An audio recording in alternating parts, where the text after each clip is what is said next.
Donc voilà, le président de la République nous a dit que nous étions en guerre, et nous sommes en guerre avec une armée sans armes. Donc c'est-à-dire qu'il envoie au casse-pipe non seulement le personnel hospitalier, mais également il envoie au casse-pipe tout un peuple qui n'a pas ni test. Mais arrêtez, il faut quand même dire les vérités. Mais oui, mais vous faites des mots dubitatifs. Oui, parce que il envoie au casse-pipe ce ton polémique, je ne suis pas sûr, Yvan.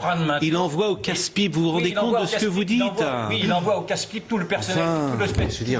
Pardonnez-moi de réagir comme ça. Il envoie au casse-pipe le personnel hospitalier qui n'a pas de masque, qui n'a pas de test. Il envoie au casse-pipe les Français qui eux-mêmes n'ont pas de masque, n'ont pas de test. On ne peut pas dire ça.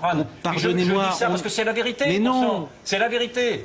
On déclare une guerre et une sorte désarmée. Un peu la chose. Je veux dire, Yvan, vous ne jouez pas en permanence sur tous les sujets. Expliquez que... je ne dis pas en permanence sur tous les sujets. Vous venez de montrer... Il envoie au casse-pipe. drames humains. Et si on peut expliquer les drames humains, il s'explique ces drames humains. Il s'explique parce qu'il n'y a pas suffisamment de matériel. Et c'est vrai. Mais ça, vous avez raison là-dessus. Mais le mot, il envoie au casse-pipe. Il envoie la personnalisation. Mais je dis, faisons attention. Nous sommes en guerre, au moins on fait attention à armer les gens, à armer au moins une armée, s'il y avait une armée. Et c'est vrai si on peut appeler que le personnel hospitalier soit comparable à une armée. Et c'est vrai que ces gens-là, ils ne peuvent même pas enterrer leurs proches. C'est scandaleux, vous vous rendez pas compte. Donc c'est vrai qu'il y a un effort qui est demandé évidemment à la population française qui est considérable et on le comprend.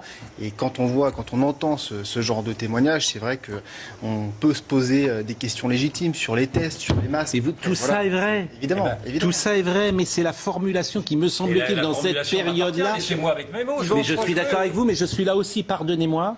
Et non, vous n'allez pas me redresser à chaque fois que je dis quelque chose. Je suis assez grand. Je suis maître de mes mots. Non, je pourrais rajouter également qu'il n'y a pas non plus de respirateur, que ceci est un vrai scandale. Tout est un scandale. Je ne dis pas que c'est Macron qui est le grand organisateur de ce désastre-là, mais on aurait pu au moins ouvrir les yeux. Yvan Rieufol, vous êtes maître de vos mots, c'est entendu. Mais moi, il y a des choses qui ne peuvent pas se dire sur tous les plateaux de télévision. Et quand vous dites il envoie au casse-pipe, c'est une phrase... Mais je ne viendrai plus ici. Mais si, vous pouvez venir, mais permettez-moi... J'arrête de venir, ça ne sert à rien. C'est pas la peine pour ce qui est des masques, il y a effectivement eu, pas forcément une pénurie, mais un manque. Visiblement, cette pénurie est en train d'être réglée. Dernière chose, l'hôpital de Mulhouse. Il se trouve qu'au Point, tous les étés, nous faisons un classement des hôpitaux et cliniques. Et que les deux personnes qui le font, François Mallet et Jérôme Vincent, m'avaient toujours dit, l'hôpital de Mulhouse, franchement, faut pas y aller. Pardon de dire ça un peu violemment. Et à côté de l'hôpital de Colmar, s'en sort mieux. Alors, il y a aussi à l'intérieur des hôpitaux, dans les organisations des hôpitaux, des choses qui étaient défaillantes avant et qui maintenant nous apparaissent. Et voilà, moi j'entends, on peut tout dire, Yvan, sur le plateau, tout dire. Votre liberté de parole est totale. Mais il me semble que dans cette période particulière, on doit nous-mêmes prendre des précautions oratoires.